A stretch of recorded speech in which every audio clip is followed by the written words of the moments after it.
I'm going to talk about a very difficult subject. It's called free will. Most people believe that they have free will.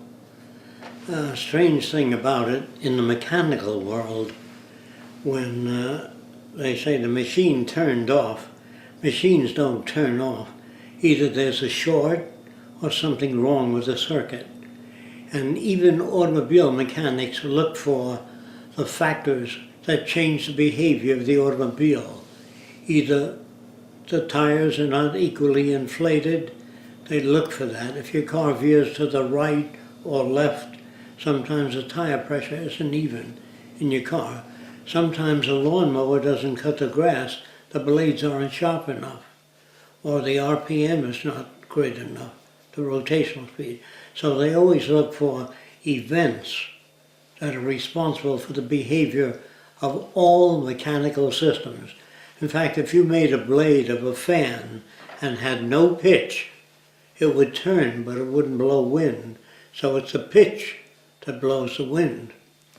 And of course, the pitch moves the air and blows the wind.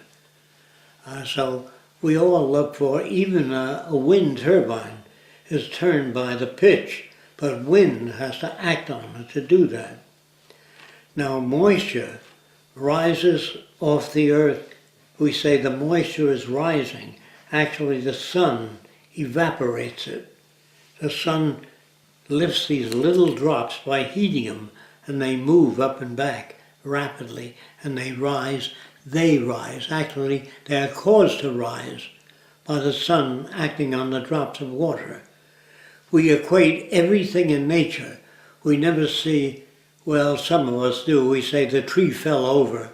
The tree doesn't fall over unless it happens to have branches which grow and change the center of gravity of the tree. So it can no longer, the roots do not grasp enough surface to keep the tree upright, so the wind acting on the tree makes it fall to the ground. It isn't just the wind, it's gravity, an asymmetry of balance which causes that. But human beings feel that they themselves have free will. They make choices. And free will means that all choices are made without cause. And if something is caused by something else, it's not free will.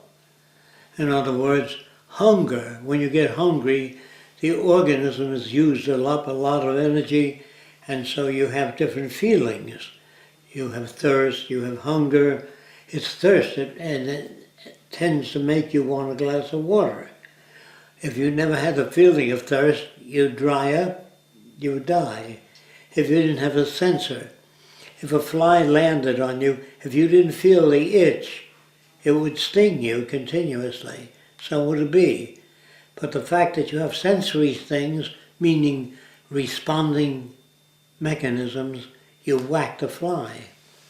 So if all things in nature are subject to natural force, including the orbit of the moon around the earth, is a gravitational field that keeps the moon within the orbit. The same with the earth.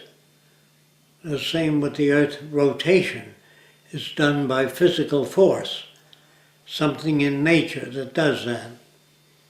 A magnet really does not attract other material, but there's some mechanism in the magnet that acts in a certain way.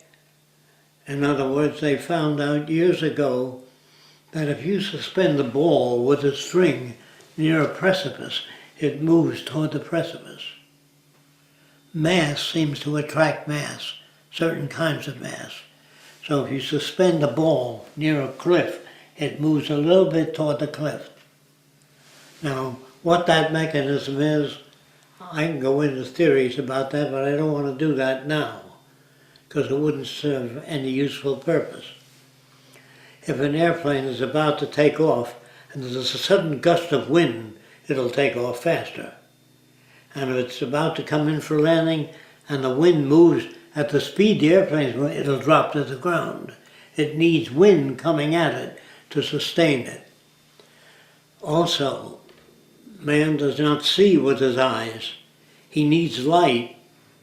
If a man says, well, at least I can see, if you bring him into a dark closet and tell him to see, he cannot, unless there's light. So he does not see with his eyes, he sees with a combination of the retina, the brain, the eyes, and light, and many other factors, which I needn't go into. If all things are acted upon by nature, if a moth has a tendency to fly into light, and the moth has what we call an antenna, it's a heat sensor. And when it gets near the flame, the heat sensor lets him know, gives him a reaction away from the flame. So a moth without an antenna would fly into fire. It's the antenna that caused him to back off. If you put sensors on a machine, meaning if they can sense the environment, they can react to it.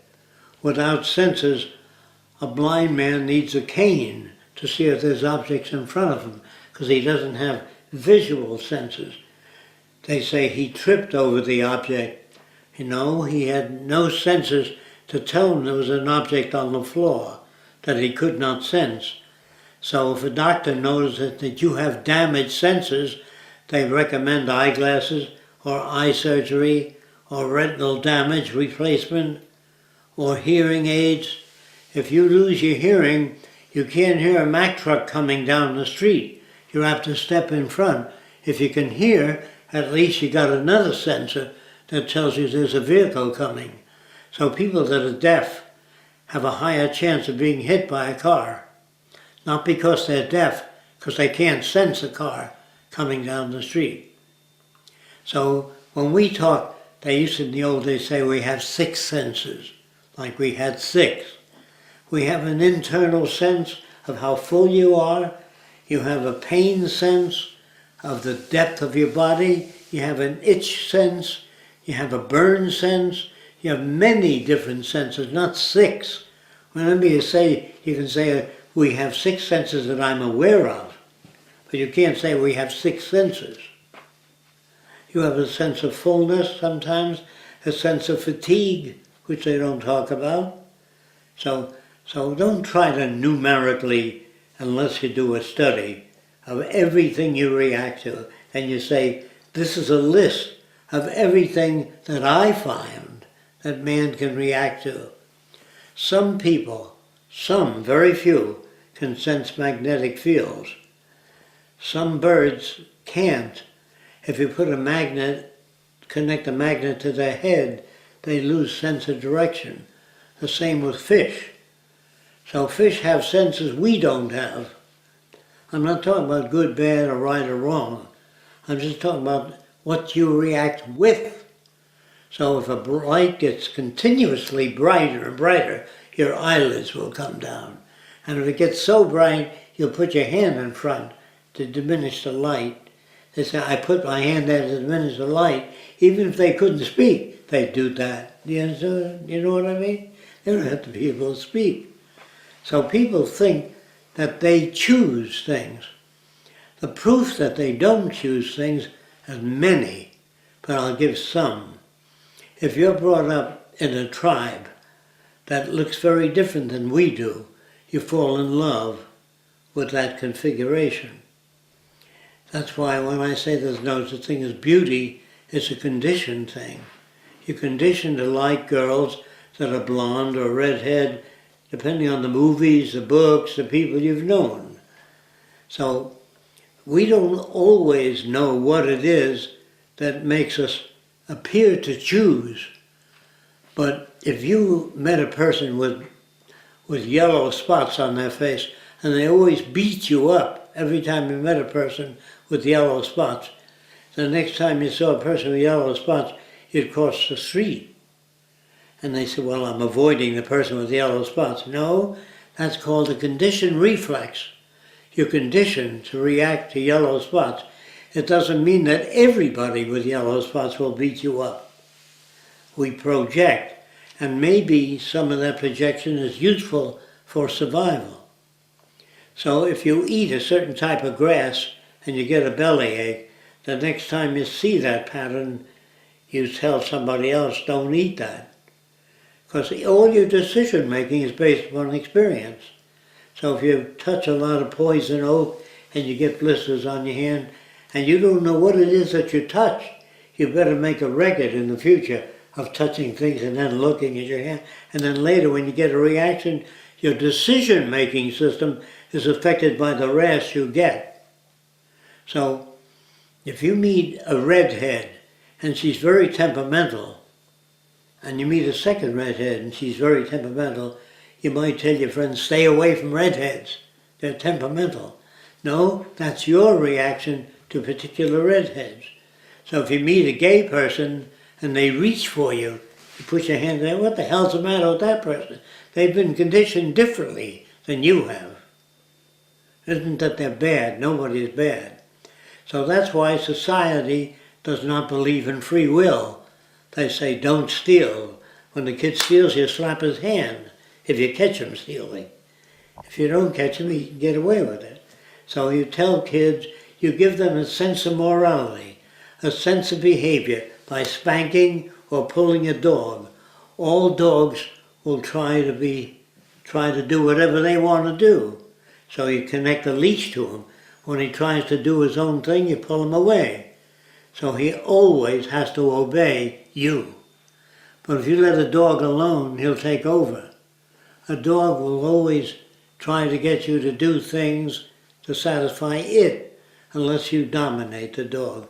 The same with people. If a guy says to a small guy, go get me a glass of water, and the small guy doesn't, and he slaps him. The next time he says, get me a glass of water, small guy, get him a glass of water. But it's a big guy, and he picks him up and throws him across the room. He never says, he says, I'll get my own glass of water. That's based on conditioning. So free will is an arrogance on the part of man, the assumption that he is the only object in the world that does not react to certain stimuli. All decisions are based upon whatever reaction you had. If you like a young lady, you get married. In the old days, you just moved in together. But it was too difficult to manage. That is, a ruling group of people could not manage people unless they made a set of laws and said, you don't take anything out of his hut, you don't take anything out of her hut. They had to invent some kind of structure to keep that society from working. In other words, if everybody took things from your log cabin and you went hunting and you got 5 rabbits and I stole 4 of them, the tribe wouldn't work. So morality is an outgrowth of inability to manage systems. Do you understand that? All moral laws come about because we need to have, especially if you get more than 4 people living together, you have to make laws. The laws that don't take his bow and arrow, he made that bow and arrow. You give him all kinds of words, it's wrong, this is... But if a guy doesn't have a bow and arrow or a javelin, and a lion comes at him, and your javelin is nearby, he will borrow it. He doesn't steal it, he borrows it, and he throws it at the lion. Because that's the only thing he knows that'll keep the lion off. He said, I decided to take your javelin, although I know it's yours, but there was nothing else I could do at the time. So the judge might be lenient. Now a lenient judge is a broad judge with broader experience. A judge that's brought up to believe in right, wrong, good, bad, black and white, his decisions are rigid as hell. But if he goes to another country that has a different set of values and he learns to live there, he can understand when you say different cultures impose different values on people. They don't care if you were to take one grape from your grape collection. If you had a lot of grapes on the table. But if you only had one grape, the law becomes severe. In scarcity, there are more laws. Can you understand that? The scarcer the object, the more laws. Now, if a man is incapacitated, he has scarcity. So he looks at you that can walk up and down and jump. He envies you because you have a wider range of behavior. But if he can be given a shot in the same range of behavior, he no longer envies you. So envy is a byproduct of behavior sometimes that you cannot perform. Do you understand that? Okay.